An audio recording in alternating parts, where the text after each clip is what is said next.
Hello everyone, my name is Hardeep Kaur. Welcome to my YouTube channel Hardeep girl coaching. तो पिछली video में हमने topic किया था अकाउंटिंग कंसेप्ट। अगर आपने वो वीडियो नहीं देखी है तो उसका लिंक डिस्क्रिप्शन में दिया हुआ है, वहाँ से आप चेकआउट कर सकते हैं। तो आज का टॉपिक है हमारा अकाउंटिंग कन्वेंशंस। तो आज हम इस टॉपिक के बारे में बात करेंगे। तो चलिए टॉपिक स्टार्ट करते हैं। तो accounting conventions, first of all accounting conventions का मीनिंग क्या होता है?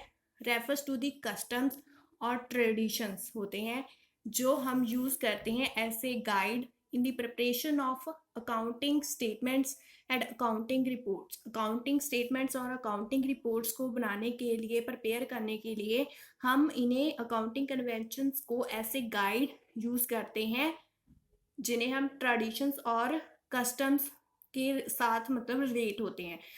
कस्टम्स क्या होते हैं? जैसे कि जनरेशन टू जनरेशन इन्हीं का यूज हो रहा है, और ट्रेडिशंस होता है मतलब प्रैक्टाइज्ड किए हुए हैं बाय इंडिविजुअल और बाय इंस्टीट्यूशंस के द्वारा from time to time period. तो ये हो गया। तो ये कहाँ से ड्राइव हुए हैं? यूजेस एंड प्रैक्टिस से, ठीक है। तो इनका यूज हम कब करते हैं? जब अकाउंटिंग स्टैंडर्ड्स में कोई डेफिनेटिव गाइडेंस ना मिले, जहाँ किसी स्पेसिफिक सिचुएशन को हैंडल करने के लिए कोई पॉलिसीज वगैरह ना हो, तब हम इन अकाउंटिंग कन्वेंशंस का यूज करते हैं। तो फर्स्ट हमारे पास कौन सा है? Convention of consistency. तो इसमें क्या बोला गया है कि एक कन्वेंशन ऑफ कंसिस्टेंसी में यही बोला गया है कि इसमें अगर अकाउंटिंग प्रैक्टिस में अगर हम जो मेथड यूज करते हैं, एक मेथड यूज करते हैं, तो हम पीरियड टू पीरियड उस मेथड का ही यूज करते हैं विदाउट एनी चेंज। तो इससे क्या होता है? इससे अकाउंटिंग प्रैक्टिस में जो कंसिस्टेंसी है वो मेंटेन रहती है। तो इसमें क्या है कि it requires that working rules, मतलब जो हमने एक बार once chosen should not be changed. Working rules में हमने जो एक बार मेथड चूज कर लिया उसे हम चेंज नहीं कर सकते विदाउट किसी रीजन के, और without notice of the fact of change to those who use the accounts. मतलब जो इन अकाउंट्स का, जो इन फाइनेंशियल स्टेटमेंट्स का यूज करते हैं, इनकी वर्तों करते हैं, तो हम उन्हें मतलब नोटिस दिए बिना, हम उन्हें बताए बिना इनमें कोई भी चेंजेस नहीं ला सकते हम जो मेथड्स यूज करते हैं। तो कंटिन्यूसली हम जो एक मेथड हमने चूज किया है तो उसे टाइम टू टाइम हमें उसी को यूज करना पड़ेगा, जिससे कि जो कंसिस्टेंसी है वो मेंटेन रहे। तो फॉर एग्जांपल जैसे लिखा हुआ है कि stock should be valued in the same manner every year, कि मतलब एवरी ईयर हम जो स्टॉक है वो सेम मैनर से उसकी वैल्यू जो है मतलब निकालते हैं, जब फाइंड आउट करते हैं। तो similarly depreciation is charged on fixed assets on the same method.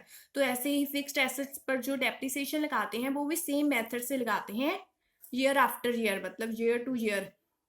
अगर हम इस असम्पशन को फॉलो नहीं करते तो हमें क्या करना पड़ेगा? The fact should be disclose together with reasons, कि मतलब इसके लिए हमें इंफॉर्मेशन है जो ऐसे एविडेंस प्रोवाइड करनी पड़ेगी विद रीजंस के साथ, कि हम क्यों चेंज कर रहे हैं किसी मेथड्स को, कि हम एक मेथड्स की बजाय दूसरा मेथड क्यों लगा रहे हैं। तो इसके लिए हमें जो रीजंस वगैरह प्रोवाइड करने पड़ेंगे।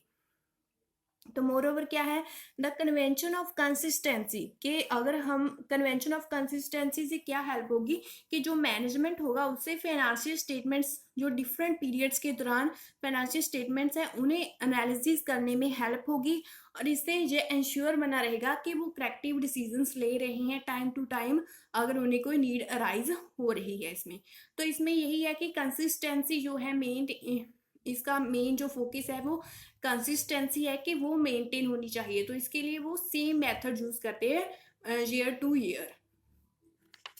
ये हो गया। तो नेक्स्ट है हमारे पास नेक्स्ट कन्वेंशन ऑफ कंजर्वेटिज्म। तो इसमें क्या होता है कि policy of playing safe game. तो इसमें क्या करते हैं, जो मतलब फ्यूचर एक्सपेक्टेड लॉसेस होते हैं वो हम इसे हम कंसिडर करते हैं, लेकिन जो भी एक्सपेक्टेड फ्यूचर प्रॉफिट्स होते हैं हम उन्हें फाइनेंशियल स्टेटमेंट्स में कंसीडर नहीं करते। तो इनकी यही पॉलिसी है इसमें। तो इसमें क्या है कि these are the examples of the application of the convention of conservatism. तो इसमें जो मतलब लॉसेस वगैरह है वो कौन कौन से हम कंसिडर करते हैं? Making the provision for doubtful debts and discount on debtor, मतलब ये भी हम कंसिडर करते हैं अपने फाइनेंशियल स्टेटमेंट्स में। तो not providing for discount on creditors, creditors के लिए जो डिस्काउंट है वो प्रोवाइड नहीं कर रहे। Valuation of stock at cost price और market price whichever is less, तो ये हो गया। तो ये हम जो भी लॉसेस हैं, एक्सपेक्टेड फ्यूचर लॉसेस हैं, इन्हें हम कंसिडर करते हैं। जो लेकिन जो हमारे जो एक्सपेक्टेड फ्यूचर प्रॉफिट्स हैं उन्हें हम इसमें कंसीडर नहीं करते। तो इसका क्या मेन रीज़न है कि इस प्रिंसिपल में ये ज़रूरी है कि अगर अनसर्टेनिटी और डाउट की सिचुएशन आ जाए तो जो बिजनेस ट्रांजैक्शंस हैं उन्हें इस तरीके से रिकॉर्ड करना चाहिए कि उनकी जो प्रॉफिट्स और एसेट्स है वो ओवरस्टेटेड ना लगे, और जो लाइबिलिटीज एंड लॉसेस है वो अंडरस्टेटेड ना लगे। ठीक है, तो इस पर्पज से वो क्या इस कन्वेंशन का यूज करते हैं। तो नेक्स्ट है हमारे पास कन्वेंशन ऑफ डिस्क्लोजर।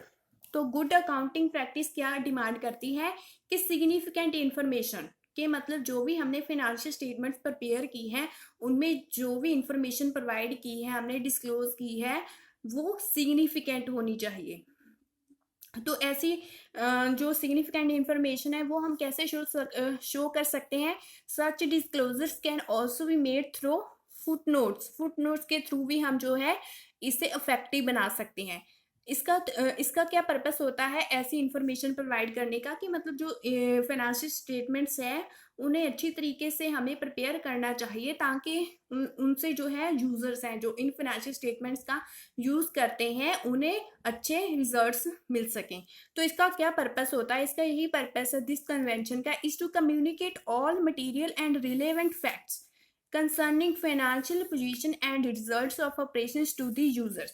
तो इसका यही मेन पर्पस है कि जो इन फाइनेंशियल स्टेटमेंट्स का यूज़ करते हैं उन्हें क्या है कि इंफॉर्मेशन जो कम्युनिकेट हो वो ऑल मटेरियल और रिलेवेंट फैक्ट्स के रिगार्डिंग जो भी फर्म की फाइनेंशियल पोजीशन है, जहाँ उसके ऑपरेशंस के रिजल्ट्स हैं, वो सभी उसके बारे में इंफॉर्मेशन प्रोवाइड हो टाइम टू टाइम। तो इसका यही मेन पर्पस है। तो इसमें जैसे लिखा है कि हमें कौन सी चीज़ फुट नोट में जो है वो शो करनी चाहिए। फॉर एग्जांपल जैसे कंटीजेंट लाइबिलिटी है कोई, तो हम उसे अपेयरिंग ऐसे नोट शो करेंगे। ठीक है, तो मार्केट वैल्यू ऑफ इन्वेस्टमेंट उसे भी ऐसे नोट शो करेंगे। तो इस नोट का क्या इफेक्ट होता है कि इससे जो यूजर्स होते हैं वो एबल हो जाते हैं उसे इवेल्युएशन और डिसीजंस लेने में इजी वे से उसे समझने में एबल हो जाते हैं। तो इसका यही बेनिफिट है। तो एक कंसेप्ट है कि अगर मतलब हमने इसमें बैलेंस शीट प्रिपेयर की है, जिस डेट पर जो बैलेंस शीट है वो प्रिपेयर की है, और जिस डेट पर हमने जो बैलेंस शीट प्रिपेयर की थी वो पब्लिश की है, तो इन दोनों डेट में डिफरेंस होगा। तो इन दोनों डेट के डिफरेंस में जो अगर कोई और इवेंट जो इराइज हो जाए तो उसके बारे में भी हमें इंफॉर्मेशन है जो वो प्रोवाइड करनी पड़ेगी, डिस्क्लोज करनी पड़ेगी। तो ये हो गया। तो नेक्स्ट है हमारे पास convention of materiality. Convention of materiality, तो मटीरियलिटी का क्या मतलब होता है कि the quality of being relevant और सिग्निफिकेंट, कि मतलब जो भी हमने मटेरियल डाला है उसकी जो क्वालिटी है वो रिलेवेंट है और सिग्निफिकेंट है। अकॉर्डिंग टू दिस कन्वेंशन यही है कि जो अकाउंटेंट है should attach importance to material detail, कि मतलब जो भी उसने मटेरियल डाला है उसके रिगार्डिंग जो भी उसकी इम्पोर्टेंस है वो होनी चाहिए। इसमें जो इग्नोर करना है, इनसिग्निफिकेंट डिटेल्स को इग्नोर करना है फाइनेंशियल स्टेटमेंट में। तो इसमें क्या होगा कि जो अकाउंटेंट है उसके जजमेंट पर, कॉमन सेंस एंड डिस्क्रेशन पर अकाउंटेंट के ये सभी वो करेगा कि कौन सी आइटम जो है वो मटेरियल है और कौन सी नहीं, तो ये उस पर डिपेंड करेगा। तो मोर ओवर क्या है, the materiality of an item depends upon its amount, कि मतलब जो भी आइटम की मटीरियलिटी है वो किस पर डिपेंड करती है, उसके अमाउंट पर। और जो इवेंट है उसकी मटीरियलिटी किस पर डिपेंड करती है, उसके नेचर पर, कि जो इवेंट है उसका नेचर कैसा है, वो किस तरीके का है, तो वो उस पर डिपेंड करती है। तो इसमें जैसे फॉर इंस्टेंस हमने कोई एग्जांपल ली है कि कैसे हम इसमें करते हैं, कि मोस्ट कंपनीज क्या करती हैं कि publish there financial statements in round figures, कि मतलब जो अपनी फाइनेंशियल स्टेटमेंट्स में जो फिगर्स होती है वो राउंड फिगर्स शो करती हैं, मतलब एग्जैक्ट जो होती है फिगर्स उन्हें शो नहीं करती, जैसे राउंड फिगर शो कर देती हैं। तो इससे क्या होगा, एंड डू नॉट इंक्लूड पैसे, जो पैसा का अमाउंट है वो इंक्लूड नहीं करते, जैसे पॉइंट्स के बाद जो भी अमाउंट पैसा का आता है वो शो नहीं करते। तो सच ओमिशन इज इररिलेवेंट और इमटेरियल। तो ऐसी जो ओमिशन होती है वो इररिलेवेंट होती है और इमटेरियल होती है जब के फिगर्स जो हो करोर्स और लाख्स में हो। तो इससे यही है कि मतलब अगर करोर्स या लाख्स में फिगर्स हो तो हमें राउंड फिगर शो नहीं करनी चाहिए, एग्जैक्ट जो पैसे के अमाउंट है वो भी शो करना चाहिए, क्योंकि इससे जो है वो अच्छे तरीके से हम किसी भी फाइनेंशियल स्टेटमेंट को अवेल्युएट कर पाएंगे, अच्छे तरीके से समझ पाएंगे। तो इसके अकॉर्डिंग ही जो financial statement true and fair view से जो इंफॉर्मेशन है वो प्रोवाइड कर सकेंगे। तो ये थे आज के कन्वेंशंस, 4 कन्वेंशंस थे। तो आई होप कि आपको समझ में आए होंगे। तो अगर वीडियो अच्छी लगी हो तो वीडियो को लाइक कीजिए, शेयर कीजिए और मेरे चैनल को सब्सक्राइब कीजिए। Thank you so much.